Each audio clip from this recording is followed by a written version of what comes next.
Students discuss करेंगे refrigerator. और refrigerator भी एक थर्मोडायनेमिकल डिवाइस है, यानी कि थर्मोडायनेमिक्स की बेस पे ही ये काम करती है और actually second law of thermodynamics को फॉलो करती है।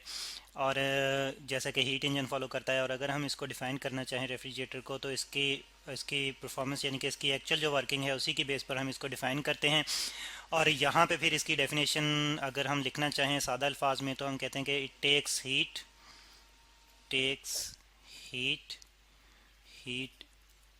from a low temperature reservoir from a low temperature reservoir low temperature temperature reservoir यानी कि एक ऐसा ऑब्जेक्ट जो कि लो टेम्परेचर पर हो उससे ये हीट लेती है। एंड इजेक्ट्स यानी कि उस हीट को इजेक्ट करती है, खारिज करती है, रिलीज करती है। Ejects it to a hot temperature to a high temperature reservoir to a high temperature high temperature temperature reservoir।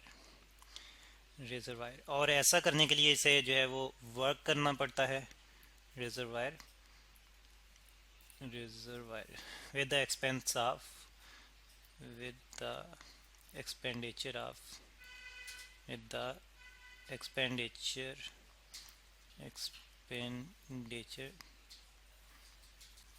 expenditure expenditure of work। ठीक है, यानी कि वर्क जो है एज अ इनपुट यहाँ पे यूटिलाइज होगा, वर्क एज अ इनपुट होगा। और उस इनपुट को यूज़ करते हुए ये कुछ हीट लो टेम्परेचर रिजर्वायर से ये डिवाइस, ये मशीन लेगी और उसको इजेक्ट करेगी हाई टेम्परेचर रिजर्वायर को। तो जो हीट हाई टेम्परेचर रिजर्वायर को इजेक्ट करेगी वो आउटपुट है, और इनपुट जो है यहाँ पे वर्क है। ठीक है, और अगर हम हीट इंजन को देखें तो हीट इंजन जो है इसके उलट काम करता है। वो हाई टेम्परेचर रिजर्वायर से हीट एज अ इनपुट लेता है और उसको शिफ्ट करता है लो टेम्परेचर रिजर्वायर को, और साथ में आउटपुट जो हमें मिलती है वो हमें मिलती है वर्क की फॉर्म में।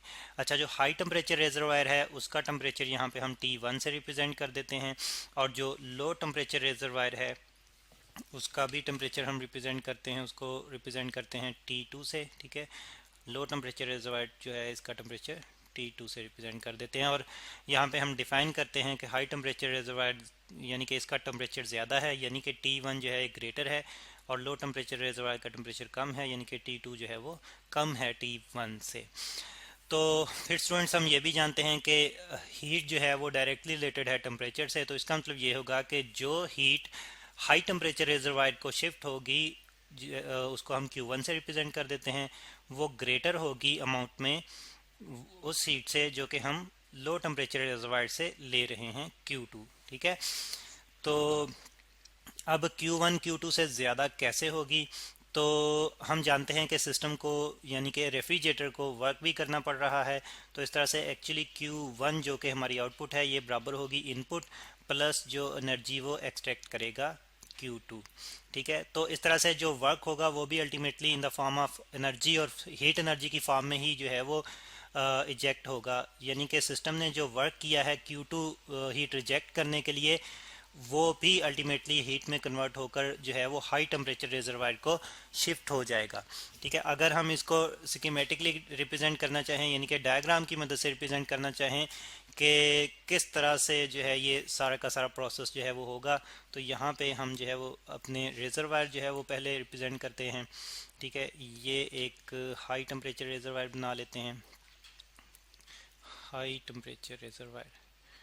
और ये हाई टेम्परेचर रिजर्वायर जिसको मैं HTR से रिप्रेजेंट कर रहा हूँ, यानी कि हाई टेम्परेचर रिजर्वायर। और हमने कहा कि इसका टेम्परेचर जो है वो T1 है, ये T1 टेम्परेचर पे है और ज़्यादा टेम्परेचर पे है। और फिर लो टेम्परेचर रिजर्वायर भी यहाँ पे जो है वो रिप्रेजेंट कर लेते हैं। यहाँ पे हमारे पास एक लो टेम्परेचर रिजर्वायर है। ठीक है जी, ये लो टेम्परेचर रिजर्वायर बना लेते हैं और इसको रिप्रेजेंट कर देते हैं LTR से, यानी कि लो टेम्परेचर रिजर्वायर। और इसका टेम्परेचर जो है ये T2 है, इसका टेम्परेचर T2 है। अच्छा, फिर हम बात करते हैं वर्किंग सब्सटेंस की, क्योंकि यहाँ पे भी एक वर्किंग सब्सटेंस जो है वो जो कि ये काम करेगा कि हीट जो है वो लो टेम्परेचर रिजर्वायर से लेगा और हाई टेम्परेचर रिजर्वायर को शिफ्ट करेगा। तो वो वर्किंग सब्सटेंस जो है वो यहाँ पे किस तरह से वर्क करेगा, तो एक्चुअली वो एक साइक्लिक प्रोसेस को फॉलो करते हुए वर्क करेगा, बिल्कुल उसी तरह से जिस तरह से हीट इंजन एक साइक्लिक प्रोसेस को, रिवर्सिबल साइक्लिक प्रोसेस को जो है फॉलो करता है। यहाँ पे भी साइक्लिक प्रोसेस को जो वर्किंग सब्सटेंस जो है फॉलो करेगा, ताकि वो दोबारा से अपनी इनिशियल कंडीशन पे भी आ सके और दोबारा से वर्क करने के लिए जो है दोबारा से हीट जो है वो इंजेक्ट करने के लिए तैयार हो, यानी कि हम उससे बार बार जो है वो वही काम ले सकें जो कि हमने स्टार्ट में लिया। तो ये साइक्लिक प्रोसेस है, साइक्लिक प्रोसेस। और यहाँ पे हम किस किस्म का साइक्लिक प्रोसेस फॉलो करेंगे, तो स्टूडेंट्स जिस तरह से हमने देखा था कि कार्नट साइकिल जो है वो एक बेस्ट साइक्लिक प्रोसेस है थर्मोडायनेमिक में, तो यहाँ पे भी हम जो है वो मोस्टली एक कार्नट साइकिल ही जो है वो फॉलो करते हैं और ये वर्क जो है वो यहाँ पे ये परफॉर्म करेगा, यानी कि वर्किंग सब्सटेंस जो है इस पे वर्क जो है हम करेंगे, एज आ इनपुट अप्लाई करेंगे और उसके नतीजे में ये लो टेम्परेचर रिजर्वायर से हीट जो है वो Q2 लेगा और आउटपुट के तौर पर हाई टेम्परेचर रिजर्वायर को हीट Q1 जो है वो इजेक्ट कर देगा। तो ये स्कीमेटिक डायग्राम है एक रेफ्रिजरेटर की। और रेफ्रिजरेटर जैसे कि हमने देखा था कि टेम्परेचर यानी कि एक लो टेम्परेचर रिजर्वायर का टेम्परेचर मज़ीद कम करने के लिए, यानी कि उसको फ्रीज अप करने के लिए या उसको लो टेम्परेचर पे लाने के लिए काम करता है। और जैसे कि हम जानते हैं कि रेफ्रिजरेटर या फ्रीज़र हम घरों में यूज़ करते हैं या कुछ और डिवाइसेस भी होती हैं जिनको हम टेम्परेचर लो टेम्परेचर मेंटेन रखने के लिए यूज़ करते हैं, या फिर हम low temperature as compare to environment की हम बात करें यहाँ पे, या फिर हम जो है उसको कूलिंग इफेक्ट के तौर पर जो है वो यानी कि कूलिंग प्रोड्यूस करने के लिए यूज़ करते हैं उन डिवाइसेस को। अच्छा, तो घरों में जो हम रेफ्रिजरेटर या फ्रीज़र यूज़ करते हैं एक्चुअली वो यही काम करता है कि वो लो टेम्परेचर रिजर्वायर से, यानी कि उसके अंदर जो उसके कंपार्टमेंट्स में जो चीज़ें लगी रखी होती हैं उनको जो है उनमें से जो है वो हीट इजेक्ट करता है और वो हीट इजेक्ट करते हुए वो इन्वायरमेंट को जिसका टेम्परेचर जो है वो रेफ्रिजरेटर के अंदर के टेम्परेचर से ज़्यादा होता है उसको वो हीट इजेक्ट कर देता है। तो इसमें जो वर्किंग सब्सटेंस होता है रेफ्रिजरेटर में, यहाँ पे लिख लेते हैं working substance, working substance substance. तो वर्किंग सब्सटेंस मोस्टली हम गैस जो यूज़ करते हैं, ठीक है जी।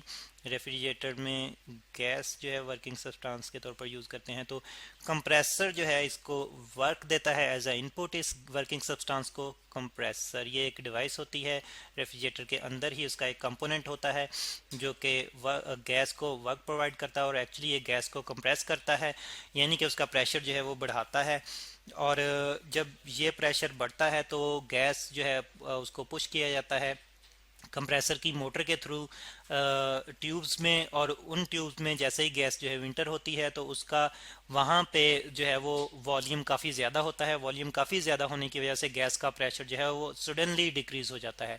अचानक प्रेशर डिक्रीज़ होने से जॉल थॉमसन इफेक्ट जो है वो प्रोड्यूस होता है। जॉल थॉमसन इफेक्ट क्या है जी? तो जॉल थॉमसन इफेक्ट यही है कि अगर हम एक गैस को जो है वो हाई प्रेशर से सडनली लो प्रेशर पे लेके आएँ तो उसका टेम्परेचर जो है वो बहुत ज़्यादा डिक्रीज हो जाता है, ठीक है, फॉल डाउन कर जाता है। तो यहाँ पे भी यही होता है कि गैस जब ट्यूब्स में इजेक्ट होती है हाई प्रेशर से लो प्रेशर पे आती है, उसका टेम्परेचर बहुत कम हो जाता है और वही गैस जो है वो फिर लिक्विफाइड, ऑलमोस्ट लिक्विफाइड फॉर्म में, यानी कि लिक्विड की फॉर्म में जो है वो कंपार्टमेंट में से, यानी कि वहाँ पे जहाँ पे चीज़ें रखी होती हैं जिनमें से हीट ऑब्जर्व करनी होती है वहाँ से गुजरती है, और वहाँ से गुजरती है तो वो अपने आप को दोबारा से एक थर्मल इक्विलिब्रियम पे लाने के लिए, यानी कि अपना टेम्परेचर जो है वो नॉर्मलाइज करने के लिए उन चीज़ों से हीट ऑब्जर्व करती है ताकि उसका टेम्परेचर जो है नॉर्मलाइज हो जाए।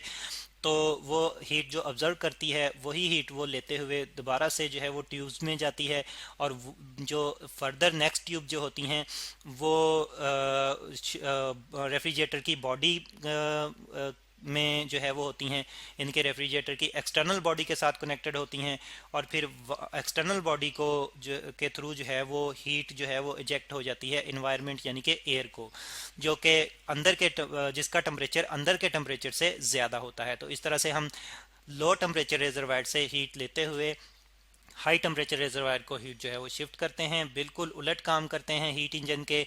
हीट इंजन क्या करता है, वो इनपुट एनर्जी Q1 लेता है हाई टेम्परेचर रिजर्वायर से, उसका कुछ पार्ट वर्क में कन्वर्ट करता है, यानी कि आउटपुट हमारे पास अब वर्क है, और बाकी पार्ट फिर जो है वो लो टेम्परेचर रिजर्वायर को शिफ्ट कर देता है। लेकिन यहाँ पे रेफ्रिजरेटर उलट काम करता है। और रेफ्रिजरेटर की जो एफिशिएंसी है इसके बारे में, इसकी परफॉर्मेंस के बारे में हम नेक्स्ट लेक्चर में डिस्कस करेंगे।